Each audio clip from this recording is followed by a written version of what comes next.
적극적으로 막 계속 활동하거나 그럴 생각은 없고 이것이 마지막 앨범이어도 좋다라는 생각으로 작업을 했을 거예요. 같이. 안녕하세요. 음악 커뮤니케이터 가치입니다. 빅뱅의 신곡이 나왔습니다. 제가 빅뱅 신곡에 대해서 여러 차례 주간 리뷰 시간에도 얘기를 했었는데요. 예상했던 대로 반응은 역대급으로 좋아요. 제가 기다린 만큼 오히려 반응이 좋고 논란이 많았지만 이제 해외에서 로컬적인 이슈를 별로 신경을 안 쓰니까 해외에서 반응이 엄청 좋을 거라고 했는데 지금 국내에서도 반응이 좋고요. 해외에서도 반응이 엄청 좋은 상태고요. 역시 빅뱅은 멜로디컬한 아이돌 음악을 했던 세대를 대표하는 팀이기 때문에 이런 음악이 최근엔 또 없기 때문에 그리워하는 사람들이 있을 거라고 말씀드렸는데 그 점도 잘 들어맞았던 것 같아요. 일단 노래는 공식 채널을 통해서 메인 멜로디랑 주요 가사만 잠깐 보고 올게요.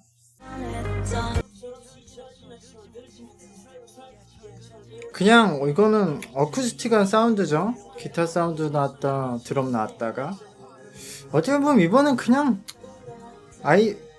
원래 빅뱅이 하던 음악도 아니고 사실상 그냥 슬로우 록이죠. 발라드라고 봐야 돼. 노래는 기본적으로 좋고 이것도 좀 시간을 짧게 맞춘 것 같아요. 3분 13초. 굉장히 짧네.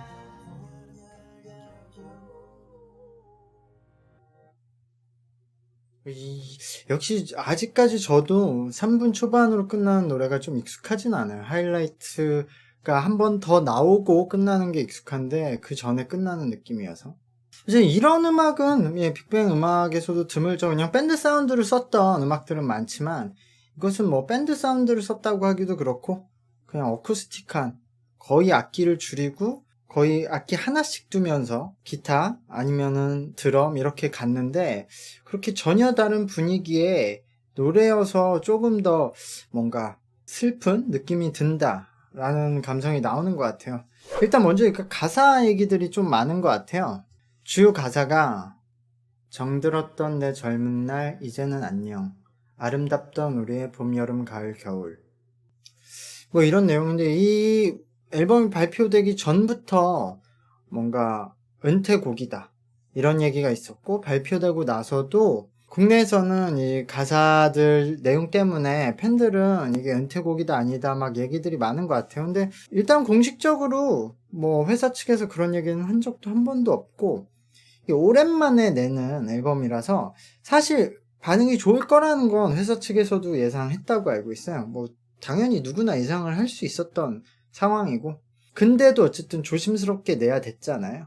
빅뱅 멤버들이 문제들이 많았고 4년이 엄청 긴 시간은 아니지만 어쨌든 그 과정에서 4년이 흘렀기 때문에 조심스럽게 내는 분위기였고 일단은 이 앨범을 제작하고 냈을 때의 생각은 막 계속 예전처럼 주기적으로 활동한다기보다는 어쨌든 이런 팬들의 반응 이런 상황이 어쨌든 뭔가 안 좋은 얘기도 많을 거 아니에요. 그러니까 적극적으로 막 계속 활동하거나 그럴 생각은 없고 이것이 마지막 앨범이어도 좋다라는 생각으로 작업을 했을 거예요. 최대한 이게 혹시 마지막 앨범이 되더라도 아쉽지 않도록 또 어쨌든 좋아해주는 분들을 위해서 그리고 본인들을 위해서 이 곡을 잘 만들어 놓자라고 만들어 놓고 반응을 보고 또 활동할 수도 있고 아닐 수도 있고 근데 아마 계속 이렇게 막 예전처럼 막 활발하게 활동한다기보다는 한동안은 그냥 둘 가능성이 높죠. 이 친구들이 지금 앨범을 낸다고 해서 막 적극적으로 활동할 수 있는 상황도 아니기 때문에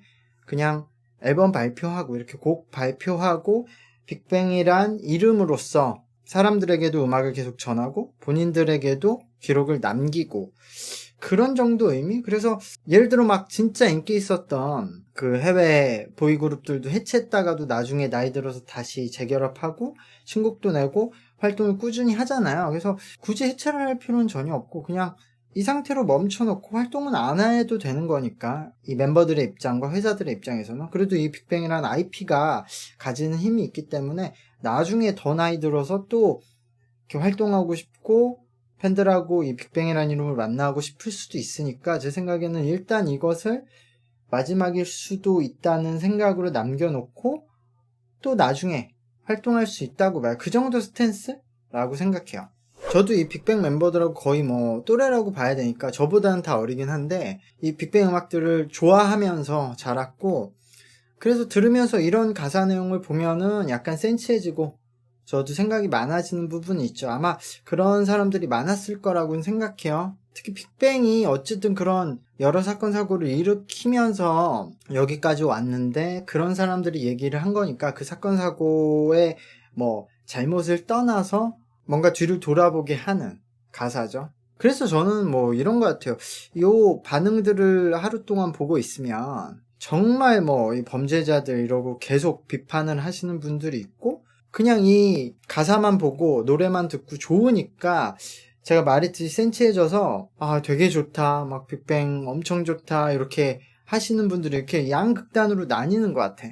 좀 이거는 제가 또 너무 진지해지는 얘기긴 한데 이 빅뱅도 그렇고 다른 아이돌들, 연예인들 사건 사고를 항상 보면서 제가 느끼는 것은, 저는 뭐 연습생들을 막 가르치니까 그런 얘기도 많이 해야 되니까 일단은 대중들이 아티스트에게 너무 많은 것을 기대하면 안 된다고 생각하는 게 한 가지 있어요. 그러니까 예를 들어 뭐 화가도 그렇고 이런 음악가도 그렇고 여러 분야의 창작자들이 되게 훌륭하고 뭐 깊이 있는 그런 예술을 만든다고 하면은 그 사람 자체가 되게 훌륭하고 뭔가 성찰한 사람이라고 좀 착각하게 되는데, 그렇지 않은 경우가 많거든요. 이 사람이 뭔가 약간 그 뾰족하고 다른 사람들과 다르고 엄청나게 뭐 한 가지에 몰입을 할 수 있는 사람이어서 그런 생각을 하고 그런 창작을 할 수 있는 경우가 많은데, 그런 사람들은 그렇게 남들과 다르고 뾰족하고 한 곳에 몰두할 수 있는 이유로 사실 여러 가지 문제도 많이 일으키거든요. 생각하는 방식이나 행동에 대해서. 그래서 우리들이 보면 인류에 되게 엄청 큰 공헌을 했던 뭐 과학자들이나 막 수학자들이나 뭐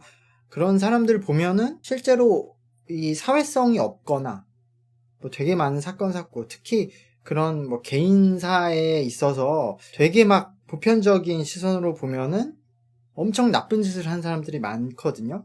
그러니까 아티스트들도 되게 특이한 결과물을 내고 남들과 다른 결과물을 낸 사람들은 실제로 그 사람들이 남들과 다른 행동을 하고 생각을 하기 때문에 나오는 게 어떻게 보면 당연한데, 우리들은 그 사람이 진짜 막 성스럽고 막 성찰했고 되게 뛰어난 사람이라고 착각하는 경우가 많죠. 그것들 바라기도 하고 그것을 너무 이렇게 그것 때문에 좋아하기도 하고. 근데 그렇지 않은 사람들이 많다. 특히 이런 아이돌이나 연예인들은 막 10대 때 대비해서 일반 사람들하고 어울린 경험도 적고 또 일반 사람들하고 되게 다른 인생을 살고 보편적인 경험이 없으니까, 근데 인기는 엄청 많고 많은 사람들이 엄청 좋아해주고 돈은 많고 이러니까 문제들이 많이 터져 나오는 경우가 많은데, 그러니까 이것은 우리가 뭐 그것을 좀 알고 이런 사람들을 좋아하고 이런 사람들의 창작물을 좋아하면은 조금 더 거기에 막 엄청나게 과몰입해서 화내는 경우가 적어진다, 그런 얘기를 하고 싶고, 또 하나는 이 개인의 문제로 돌리면 되게 편하거든요, 이런 사건 사고들을.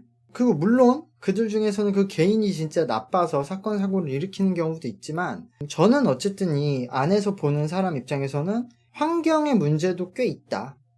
아까 말했듯이 10대 대비해서 막 어린 나이에 돈 남들보다 훨씬 많이 벌고 뭐 평생 먹고 살 수 있을 만큼 돈을 이미 벌고 많은 사람들이 좋아해 주는데, 그 반대표로는 많은 사람들이 말도 안 되는 욕을 하고 말도 안 되는 루머를 제시하고 뭐 친구들 가족들까지 다 욕하고, 그리고 이 사람들은 갇혀 생활해야 되고 그런 시선 속에서 연애도 제대로 못하고 보편적인 그 친구들하고 어울림도 못하고, 그 엄청 많은 사람들이 이 사람들을 유혹하고 그 사람들의 돈을 노리고 접근하고, 그건 이성들도 마찬가지고.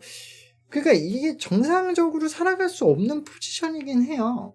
돈은 많고 하고 싶은 건 다 할 수 있어서 누리는 것도 엄청 많으니까 좋겠지만 제정신을 달고 살아가긴 힘든 포지션. 그러니까 그 사람들이 뭔가 개인사에 대해서는 이상한 사람들이 많죠. 특히 이런 사람들이 그런 돈으로 할 수 있는 그런 데로 탈출하려고 하니까, 그러니까 뭐 그런 것들을 우리가 전부 다 그러니까 용서해 주자는 말이 아니라, 이해와 용서는 좀 다르다고 생각해요. 이해한다고 해서 다 용서하는 게 아니라 저런 현상이 왜 일어났는지는 우리가 이해할 수 있어야 된다고 생각해요. 이해해야 정말로 용서할 수 있나 용서할 수 없나를 우리가 더 정확히 구분할 수 있다고 생각해서, 어쨌든 이런 환경 때문에 그런 사람들이 더 많이 일어나고, 그렇게 막 유명하고 돈도 많은데도 스스로 생을 마감하는 사람들도 있고, 연예인들 아니더라도 그런 사람들이 있잖아요. 그래서 그런 걸 우리가 고려해 볼 때, 요번에 이런 빅뱅 컴백하면서 이런 센치해진 노래를 들으면서 K-팝이 지금 엄청나게 질적으로 양적으로서 성장하는 과정에서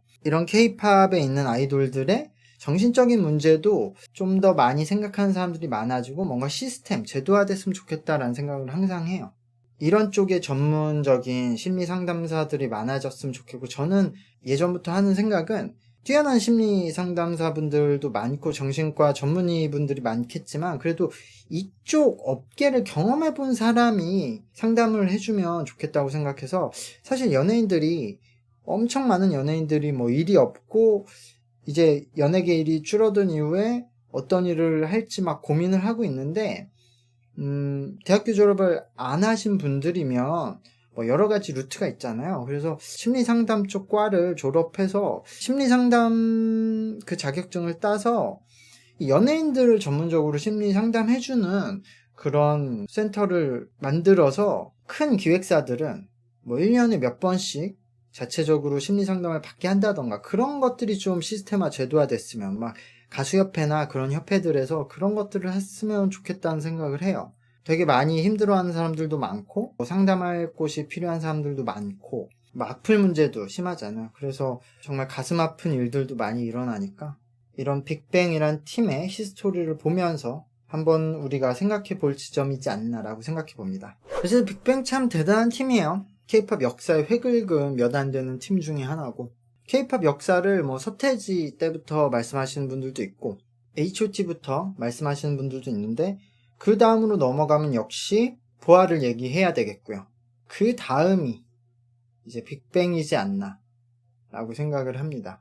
그래서 어떻게 생각해보면은 보아 같은 완벽한 아이돌은 다시 나오기 힘들 거라고 생각했는데 아이유가 나왔고, K-팝에서 이제 빅뱅보다 더 뛰어난 팀은 나오지 못할 거라고 생각했는데 BTS가 나왔으니까, 제 생에 아이유와 BTS보다 더 뛰어난 아티스트를 또 어쩌면 볼 수도 있겠죠. 개인적으로는 뭐 각자 솔로 활동을 하지만, 모든 성공했던 팀들이 팀 때보다 이제 솔로 활동을 하면은 좀 약해지잖아요. 어쩔 수 없이 팬들도 당연히 나뉘고, 팀은 모두가 합치는 건데. 그리고 음악이 사실, 그러니까 솔로 음악이 진짜 힘든 거예요. 혼자서 한 곡을 다 이끌어가는 게. 이렇게 팀이면 여러 명이 나눠서 이끌어가니까 벌스를 다 단단하게 구성할 수 있는데, 그래서 역시 빅뱅도 팀으로서 앨범 내는 게 음악만으로 봐서는 가장 좋기 때문에, 저는 또 이렇게 가끔 뭐 4, 5년에 한 번씩, 4, 5년 너무 긴가? 가끔 한 곡씩 내줬으면 하는 바람은 있네요.